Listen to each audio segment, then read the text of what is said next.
accounting cycle, the discussion for today. The accounting cycle has several parts. To start with, the first one is called as the recording phase. What exactly do at the recording phase? I'll get back, but let me just name all these phases first. After recording, we do classifying, then we go for summarizing, then we do analyzing, then we do interpretation, and lastly we do comparison and communicating. Interpretation we do comparison, and then we basically, so we just told the names. Why did you discuss each of them in detail? Let me start with that. Let's now start with recording stage. As the word recording says, we record. What do we record? First question. What is to be recorded? We need to record transactions. All the business transactions, which are of financial character. Which means money measurement concept, what you read in concepts and conventions, is of full use here. And they should be substance over, sorry, not substance over. Should be giving importance to objective evidence concept as well. Meaning such transactions which are of financial character which you're recording should be evidenced by a document. Maybe an invoice, voucher, bill, etc. And next question is where to record. You need to record them either in journals or in subsidiary.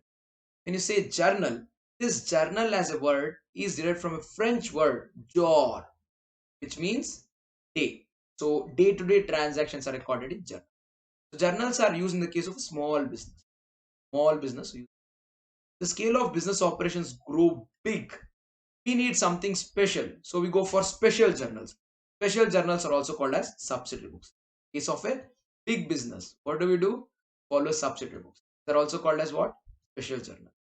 Subsidiary books basically involve sales book, purchase book, sales return book, purchase return book, then bills receivable book, bills payable book. Then we have petty cash book, yeah, and general property. These are the names. We'll have another round of discussion some other time in detail about all of this. For now, you're gonna read this in detail later. Yeah. Next, so you understood where is to be recorded, what is to be recorded, and where to be recorded. Next question is how to record them. Again, how to record will be discussed as a dedicated separate chapter altogether. So we're not going to discuss it right now. We're just discussing accounting cycle, which is part of our chapter 1 in CA Foundation syllabus.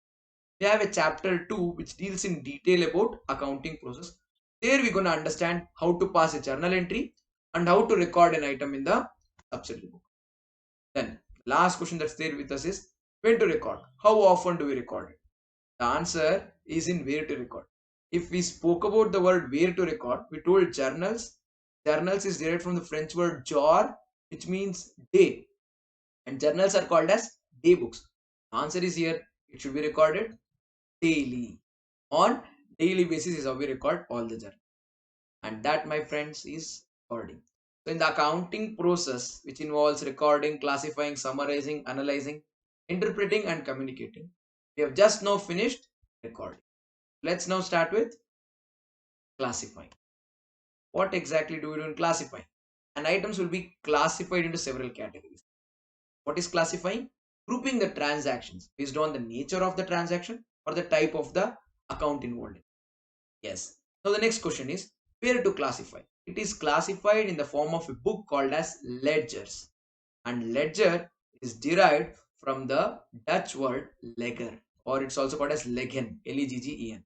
So it's the Dutch word leggen, which basically gives us the meaning to the word ledger, and that basically means to classify. Next question is how to prepare ledgers. As I told you previously, we're having a discussion exclusively on chapter 1, deals with accounting cycle, accounting process, how do you record a journal entry, how to make an entry in subsidiary book, how to post them to ledger, will all be dealt in the chapter 2, which deals with accounting process. So for now, it is to be discussed later. I'll come back with another video. Next thing is how often or when to prepare ledgers. Journals are done on daily basis. Ledgers, we have an option. It depends upon the scale of operations.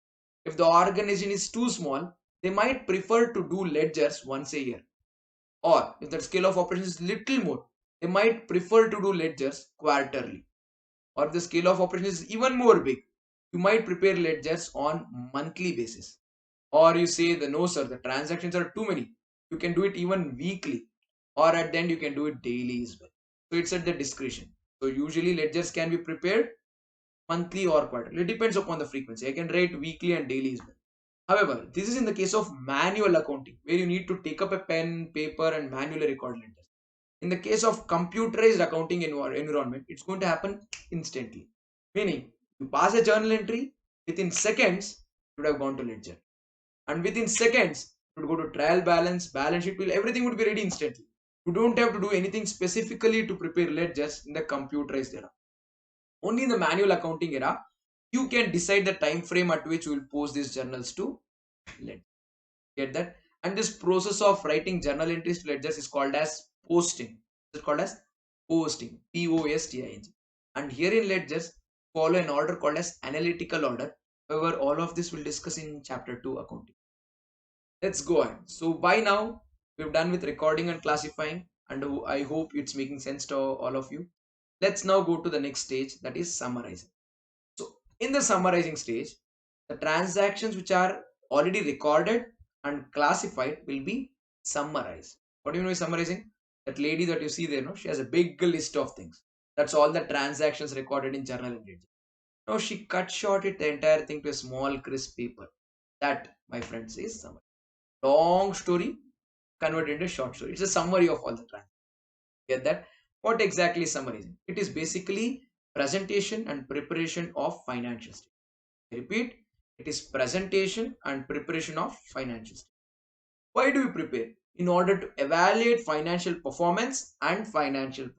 I repeat, it is presentation and preparation of financial statements. Why do we do this?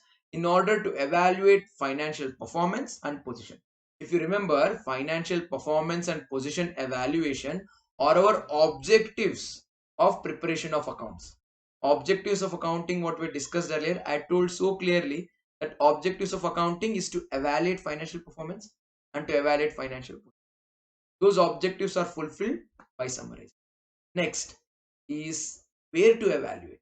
The answer lies in the previous answer. Answer to this question, where to evaluate, lies in the previous question. Now, why do we evaluate? Oh, sorry, what do we evaluate? Financial performance and financial position. Financial performance is evaluated by preparation of manufacturing account, trading account, and P&L account. Financial position is evaluated by preparation of balance sheet and cash. So you can see performance, manufacturing, trading, P&L, position, balance sheet. Next question that we have with us is how to prepare financial statement. It's a really big discussion to have. Right now, I'm just giving you an overview of accounting cycle, and I'm not going to discuss how to prepare trading account, manufacturing account, and balance sheet in this video, because that, my friends, is a part of another separate chapter, chapter 7. So we're going to learn this in chapter 7. For now, what we're discussing is chapter 1 and a small portion of it called accounting cycle. Next up, we have another thing, when to prepare financials. It's at the discretion, but it is mandatory to prepare it minimum yearly. At least once a year, you have to financially evaluate and then what to say, know your position. So you prepare it. But several organizations might prepare it quarterly. For instance, if there is a listed entity, stock exchange would expect such entity to give its financial statements on quarterly basis. So you might prepare financial statement quarterly basis. So usually at the end of accounting period. At times it's also prepared quarterly. That is in the case of listed. And summarizing stage starts with trial balance. So we do journals, we do ledgers. Summarizing stage starts with trial balance followed with performance and position evaluation. That's an important point to note. We'll discuss all of this in detail. We start with our accounting. So we're now done with recording, classifying, and summarizing. Let's now go ahead and then discuss analyzing. Now we have summarized the data, but this summarized data might not help us in decision making. All we would have to do is analyze it. So what do you know analysis? Analysis is where we connect one item to another item and identify the relationship. Yes, it's like two pieces of a jigsaw puzzle being brought together. If you see one simple piece of a jigsaw puzzle, it might not give us a big picture, or we might not understand anything from it. When you bring the pieces together and then connect them, that's when we understand. For instance, we have net profit or we have gross profit, we have sales. If you see them in isolation, it will not give us any benefit, or it might not help us in any decision making. You see them together, gross profit as a percentage of sales, that will help us take decisions. So analysis, what exactly is analysis? It is identifying the relationship between the items in the financials. It is identifying relationship between the items in the financials. Now, how to analyze? We basically prepare accounting ratios. There was a dedicated chapter for this in foundation in before. It is right now removed. You will read this in CA intermediate financial management paper. Just if I have to quote some examples, current ratio, liquid ratio, gross profit ratio, that is the relationship between gross profit and sales, or net profit ratio, profit to assets ratio, debtors velocity, creditors velocity, average collection period, average payment period, stock turnover ratio. These are all the ratios based on which we analyze the data that's already there, the summarized finance. Next question is where to show the analysis. This is not part of financial statements. It's basically part of management. Basically part of management. Next, when to analyze. It will be done periodically whenever you need to submit reports to the management. If you have to submit reports to the management on weekly basis, you might have to do analysis on weekly. Usually that's not the case. Usually it will be quarterly or annual. So based on the requirement of the manager. By this, we successfully finish discussion of analysis. Now let's get into interpretation. So you have already analyzed the data and you have some GP percentage. Previously you had GP 10,000, sales 1 lakh. That is of no use. You identified GP as a percentage of sales, that is gross profit being 10%. Still it is not very handy because you need to interpret the data. What do you know interpretation? It is nothing but comparison. Get that? Interpretation is seeing which is more, which is less. Yeah, it can be either outside or inside. Like now when you arrive at GP of 10%, you can say last year I had 12%, this year I had 10%, last year I got more profit. Or you can compare it with your competitor. My competitor has 8% GP, I have 10% GP, so I am doing better. Such a comparison can happen. So interpretation. What is interpretation? It basically means comparison. Why comparison? So that we can judge. You get right? Everyone compares you to someone else to judge you. Not in a false way. Comparison is bad if it is with external people. If it is within yourself, it's good. Like during the school times, your mom used to compare your marks with someone else's marks. You feel bad. Yeah. But that's healthy if it is compared with your last term's mark. Meaning the previous test you got 80%. This test you got 75%. You're not performing good. That's a good comparison. Rather than like, oh, you got 80, your friend got 85, you're not performing good. So the healthiest way of comparison is comparing with yourself. Get back to business. So what is interpretation? It is comparison for meaningful judgment. How to interpret? It can be two ways. One, internal comparison with the past year's data. Number two, external comparison with the industry or the peers or the competitor. We've done recording, we've done classifying, we've done summarizing, we've done analysis, we've interpreted. Now we know all of this. We as chartered accountants or auditors, can we take decisions? No, we are only here to tell the news. It's left to the management to take the decision. So what does an accountant do?